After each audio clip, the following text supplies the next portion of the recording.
ஓம் Saravanabhava channel வாயிலாக உங்களை சந்திப்பதில் பெருமகிழ்ச்சி அடைகிறேன். இன்றைய பதிவு சுக்கிர பெயர்ச்சி பலன்கள்.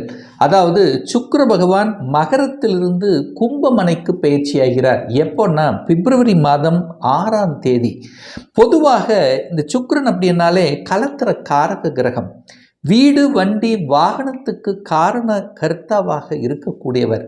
அனைத்து விதமான சுகபோகங்களை அள்ளித்தரக்கூடிய அந்த சுக்கிர பகவானானது கால சக்கரத்தினுடைய 11வது வீடான லாபஸ்தானமான அந்த கும்பத்தில் அமர்ந்து கொண்டு பலனை தரப்போகிறார்.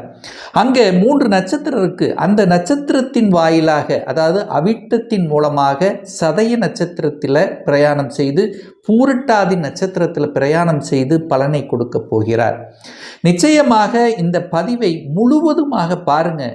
ஏதாவது ஒரு ரூபத்தில் உங்களுக்கு யூஸ்ஃபுல்லாக இருக்குங்கிறதுல எந்தவித மாற்று கருத்தும் கிடையாது. நம்ம சேனலை ஃபர்ஸ்ட் டைம் நீங்கள் பார்ப்பவர்கள் என்றால் மறக்காம சப்ஸ்கிரைப் பண்ணிக்கிங்க. மகர ராசி அன்பர்களே, சுக்கிர பெயர்ச்சியால் என்ன பலன்? அதாவது 6/2/2026 2/3/2026 வரை கும்பமனையில் அமர்ந்திருக்கக்கூடிய சுக்கிரனால என்ன மாதிரியான மாற்றங்கள் பலன்கள் அப்படின்னு பார்க்கும் பொழுது, இந்த மகர ராசி அன்பர்களுக்கு இந்த சுக்கிர பகவான் யாரு அப்படின்னா 5க்குரியவன், பூர்வ புண்ணிய ஸ்தானத்தின் அதிபதி, பஞ்சமஸ்தானத்தின் அதிபதி, தொழில் ஸ்தானத்தின் அதிபதி தான் அந்த சுக்கிரன். அதாவது உங்க ராசிக்கு 2ஆம் இடம் என்று சொல்லக்கூடிய தனம், குடும்பம், வாக்குஸ்தானத்தில் அமர்ந்து கொண்டு பலவிதமான நன்மைகளை கொடுக்க போகிறார். ஏன்னா சுக்கிரன் தான் இருக்கக்கூடிய 9 கிரகங்கள்ல யோகத்தை தரக்கூடிய கிரகம். அதுவும் ராஜயோகத்தை தரக்கூடிய கிரகம் அப்படின்னா இந்த சுக்கிர பகவான் தான் சொல்லணும் இந்த மகர ராசி என்பர்களுக்கு. ஸோ அப்பேற்பட்ட அந்த சுக்கிர பகவான் தனஸ்தானத்தில் அமர்ந்து கொண்டு பொருளாதாரம் சார்ந்த விஷயத்தில் உயர்வை கொடுக்க தயாராக இருக்கிறது அப்படின்னு நம்ம சொல்லலாம். அதுவும் குறிப்பாக தொழிலில், வேலையில், வியாபாரத்தில் நல்ல பல மாற்றங்களை கொடுக்கக்கூடிய அமைப்புல இந்த காலகட்டம் இருக்க போகுது மகர ராசி என்பர்கள். அப்ப தொழிலில் என்ன சார் இருக்கும்? லாபத்தை கொடுக்கும், தனத்தை கொடுக்கும். அதாவது தொழிலுக்காக சில விஷயங்கள், நல்ல விஷயங்கள், தொழிலினுடைய அபிவிருத்திக்காக நல்ல பல ஸ்ட்ராட்டஜிக், நல்ல பல திட்டங்களை வகுக்கக்கூடிய அமைப்புங்கிறது இந்த காலகட்டம் சிறப்பு பெறுகிறது அப்படின்னு சொல்லுவேன். ஏன்னா அந்த சுக்கிரன் யாரோடு சேர்ந்திருக்கார் அப்படின்னா புதனோடு சேர்ந்திருக்கார். புதனுங்கிறது புத்திசாலித்தனம், அறிவு சார்ந்த விஷயங்கள், நுட்பமான விஷயங்களை கொடுக்கக்கூடியவன்.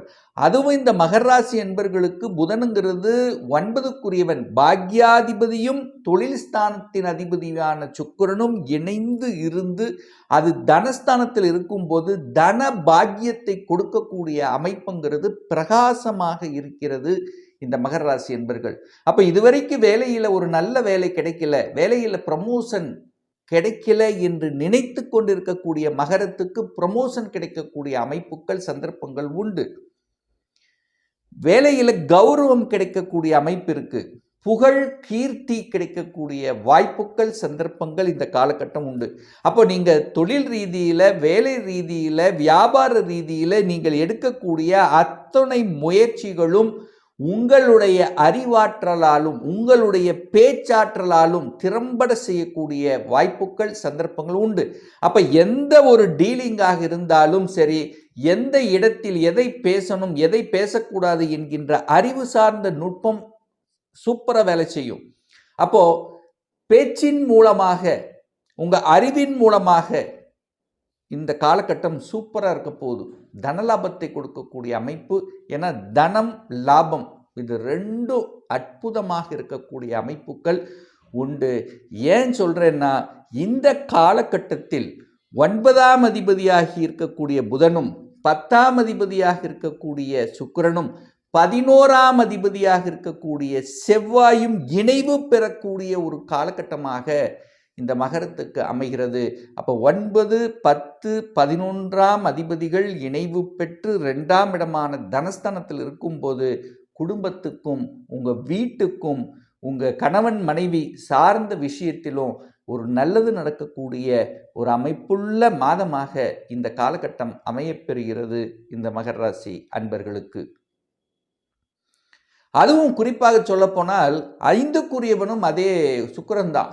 5ஆம் இடம் என்பது என்ன? குழந்தைகள், குழந்தைகளால் அனுகூலங்கள், குழந்தைகள் செட்டில் ஆகக்கூடிய வாய்ப்புகள், குழந்தை நினைத்து வருத்தப்பட்டு கொண்டிருந்தவர்கள் எல்லாம் அது சரி செய்யக்கூடிய வாய்ப்புகள், சந்தர்ப்பங்கள், பூர்வீகம் சார்ந்த விஷயத்தில் இருந்து வந்த பிணக்குகள், கசப்புணர்வுகள் விலகக்கூடிய தன்மை, குலதெய்வத்தினுடைய அருளாசிகள் கிடைக்கக்கூடிய அமைப்பு, அந்த 5க்குரியவனை குரு பகவான் பார்க்கும் பொழுது குழந்தை பிறப்பு சார்ந்த விஷயங்களும் சாதகமாக இருக்கிறது. இந்த மகர ராசி என்பர்கள் யாருக்கெல்லாம் குழந்தை பாக்கியம் தடைப்பட்டு கொண்டு, குழந்தை பாக்கியத்துக்காக எத்தனையோ இடத்துல பரிகாரங்கள் செஞ்ச, கோயிலுக்கு போன, எல்லாம் என்னென்னமோ செய்யணும் செஞ்சோம், அந்த ஒரு பாக்கியம் மட்டும் இல்லை என்று வருத்தப்பட்டு கொண்டிருக்கக்கூடிய மகரத்துக்கு நல்லது நடக்கக்கூடிய ஒரு காலகட்டம்.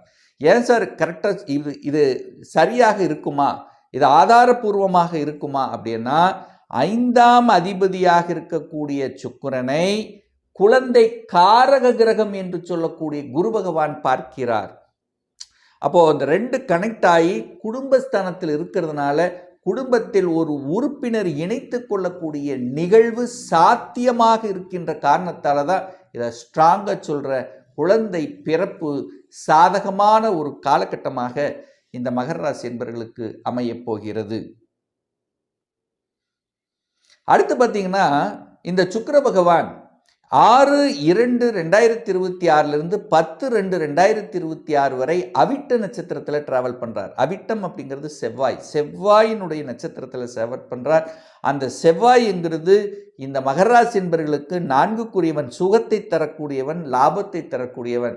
இது ஒரு அற்புதமான ஒரு பீரியட். 4 அப்படின்னா வீடு, வண்டி, வாகனம்.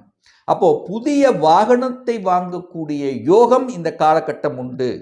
புதுசா வாங்கணும், ரொம்ப நாள் ஆசைப்பட்ட கனவு நிறைவேறணும், இது சக்சஸ்.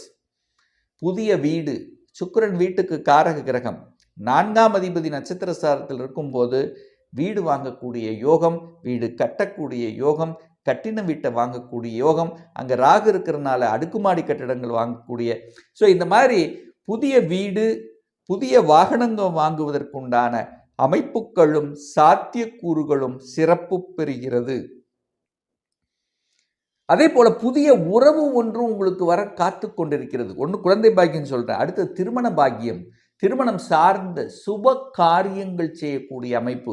கலத்திர காரக கிரகம் குடும்பஸ்தானத்தில் இருக்கின்ற காரணத்தாலும் அது நல்லபடியாக நடக்கக்கூடிய வாய்ப்புகள், சந்தர்ப்பங்கள். அப்போ உங்கள் குடும்பத்தில் ஒரு புதிய உறவு வருவதற்கான சந்தர்ப்பங்களை நிச்சயமாக உருவாக்கும். அடுத்து பார்த்தீங்கன்னா 11/2/2026 21/2/2026 வரை சதயம் நட்சத்திரத்தில் டிராவல் பண்ணுறார். சதயம் அப்படின்னா ராகு. அப்போ ராகுவினுடைய நட்சத்திரத்தில் டிராவல் பண்ணும்போது வெளிநாட்டு தொடர்புகளை கொடுக்கும், அந்நிய மதத்தினருடைய கலந்து, அதாவது அதர் கேஸ்ட் சம்பந்தப்பட்ட அல்லது அதர் மாநிலம் சம்பந்தப்பட்ட வெளிநாட்டினர் சம்பந்தப்பட்டவனுடைய தொடர்புகளை கொடுக்கும். அந்த தொடர்புகள் மூலமாக தனவரவை கொடுக்கக்கூடிய அமைப்புகள், சந்தர்ப்பங்கள் இந்த காலகட்டம் உருவாக்கும். அதே சமயத்தில் குடும்பஸ்தானத்தில் ராகு இருக்கிறதுனால குடும்பத்தில் கொஞ்சம் விட்டு கொடுத்து போகணும். ஏன்னா கலத்திர காரக கிரகமான செவ்வாய், சுக்கிரன், ஸோ இந்த 2 பேரோட அந்த ராகு இணைகின்ற காரணத்தால் சில சமயங்களில் பேச்சு கோபம் வருவதற்கான வாய்ப்புகள், கோபப்படுவது, உணர்ச்சி வசப்பட்டு செய்வது, அப்போ அந்த பிடிவாத குணம், இதை தவிர்க்க வேண்டும். அதுவும் சுக்கிரனோட அந்த ராகு இணையும் போது கலத்திரம் சார்ந்த, அதாவது கணவன் மனைவி சார்ந்த விஷயத்தில் விட்டு கொடுக்கணும். அல்லது ஆண்களாக இருந்தால் பெண்கள் சார்ந்த விஷயம், பெண்களாக இருந்தால் ஆண்கள் சார்ந்த விஷயத்தில் கண்டிப்பாக எச்சரிக்கை உணர்வுடன் இருக்கணும் என்பதை ஆழமாக மனதில் பதிவு வைத்துக் கொள்ளுங்கள் இந்த மகர ராசி என்பர்கள். ஏன் இதை ஸ்ட்ராங்காக நான் வலியுறுத்துறேன்னா, சுக்கிரனோட ராகு சேர்ந்தாலே அங்கே ஒரு பிரச்சனையை உருவாக்க காத்து கொண்டிருக்கிறது அப்படிங்கிறது அர்த்தம். அடுத்து பார்த்தீங்கன்னா 22/2/2026 2/3/2026 வரை பூரட்டாதி நட்சத்திரத்தில் அந்த சுக்கிர பகவான் டிராவல் பண்ணுறார். அந்த பூரட்டாதி அப்படின்னா குரு. அப்போ அந்த குருவினுடைய நட்சத்திரத்தில் டிராவல் பண்ணக்கூடிய இந்த காலகட்டம் சிறுதூர பிரயாணங்களை ஏற்படுத்தும். சிறு தூர பிரயாணங்கள், கொஞ்சம் தூரத்துக்கு செல்லக்கூடிய அமைப்புகள். அடுத்து பார்த்தீங்கன்னா கடன் சார்ந்த விஷயம், அதாவது ஏதாவது ஒரு விஷயத்துக்காக கடன் வாங்கணும், அதெல்லாம் கண்டிப்பாக கிடைக்கும். கடன் கிடைக்கும், வங்கியில் அப்ளை பண்ணிங்கன்னா கடன் கிடைக்கும். ஒரு வீடு வண்டி வாகனம் வாங்குவதற்கு இந்த காலகட்டம் உகந்ததாக இருக்கும். அதே சமயத்தில் ஹெல்த்தையும் கொஞ்சம் கேர் எடுக்கணுங்கிறதையும் ஞாபகத்தில் வைத்துக் கொள்ளுங்கள் மகர ராசி என்பர்கள். சில சமயங்களில் வயிற்று சம்பந்தப்பட்ட உபாதைகள், ஜீரணம் சம்பந்தப்பட்ட, கொழுப்பு சம்பந்தப்பட்ட இந்த மாதிரி ஏதாவது ஒரு உபத்திரம் வருவதற்கான வாய்ப்புகள், ஆஸ்பத்திரிக்கு சென்று வருவதற்கான, அதாவது ஒரு செலவு கொடுக்கணும், அல்லது ஹெல்த் கேர் எடுக்கக்கூடிய நிர்பந்தங்கள், அல்லது ஒரு மாஸ்டர் செக்கப் பண்ணி பார்க்கணும், என்னமோ இருக்கிற மாதிரி ஒரு ஃபீல் இருக்குது அப்படிங்கிற எண்ணங்களை கூட தோற்றுவிக்கக்கூடிய ஒரு காலகட்டமாக அமையும். ஸோ இந்த காலகட்டம் உங்களுக்கு ராஜ யோகாதிபதியாக இருக்கக்கூடிய அந்த சுக்கிரன் தனஸ்தானத்தில் இருக்கிறனால பொருளாதாரத்தில் ஏற்றத்தை கொடுக்கக்கூடிய ஒரு நல்ல காலகட்டம்.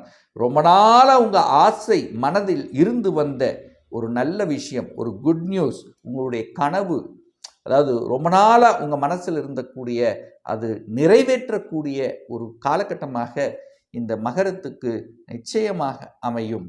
இன்னும் ஒரு துல்லிய பலன் வேணும். உங்கள் ஜாதகத்தில் கிரகங்கள் எப்படி இருக்குது, ஆட்சி பலம், உச்ச பலம், திக்பலம், மூலத்திரிகோண பலம், இந்த மாதிரி நல்ல பலங்களை பெற்றிருக்கா, என்ன டிகிரியில் இருக்குது, இப்போ நடப்பு தசாநாதன், புத்திநாதன், அந்தர்நாதன், சூட்சமநாதன் எப்படி இருக்குது என்பதை பொறுத்து நீங்கள் கேட்கக்கூடிய எந்த கேள்வியாக இருந்தாலும் சரி, இந்த வருடத்தில் சொந்த தொழில் செய்வதற்குண்டான கொடுப்பினை இருக்கா, அப்படி இருக்கக்கூடிய பட்சத்தில் எப்போ நம்ம சொந்த தொழிலை ஆரம்பிக்கலாம், இதுவரை திருமணம் நடக்கவே இல்லை, திருமணம் தடைப்பட்டு கொண்டு இருக்கு, எப்போதான் சார் திருமணம் நடக்கும், எனக்கு எப்போ ப்ரமோஷன் கிடைக்கும், எப்போ இடமாற்றம் கிடைக்கும், எப்போ குழந்தை பாக்கியம் கிடைக்கும், எப்போ நான் வீடு கட்டுவேன், இது போன்ற கேள்விகளுக்கு துல்லியமான பதிலை நம்மால் கூற முடியும். ஒரு பர்சனல் கன்சல்டேஷன் எடுத்துக்கணும், ஒரு சுயஜாதகம் பார்க்கணும் என்று விருப்பப்படக்கூடிய அன்பர்கள் டிஸ்பிளே தெரியக்கூடிய நம்பருக்கு வாட்ஸ்அப் மூலியமாகவோ ஃபோன் கால் மூலியமாகவோ தொடர்பு கொண்டு நேரடியாகவோ அல்லது ஆன்லைன் மூலியமாகவோ கன்சல்டேஷன் எடுத்துக்கலாம். நம்மளுடைய அலுவலகம் கோயம்புத்தூரில் அமைந்துள்ளது. அதாவது கோயம்புத்தூரிலிருந்து மேட்டுப்பாளையம் செல்லும் வழியில் வெள்ளக்கிணர் பிரிவு அன்னபூர்ணா ஹோட்டலுக்கு அருகாமையில் அமைந்துள்ளது. பிரியர் அப்பாயின்மெண்ட் வாங்கிட்டு நேரடியாக கன்சல்டேஷன் எடுத்துக்கலாம். மீண்டும் ஒரு நல்ல பதிவில் உங்களை சந்திக்கும் வரை உங்களிடமிருந்து விடைபெறுவது உங்கள் அஸ்ட்ராலஜர் டாக்டர் சதீஷ்.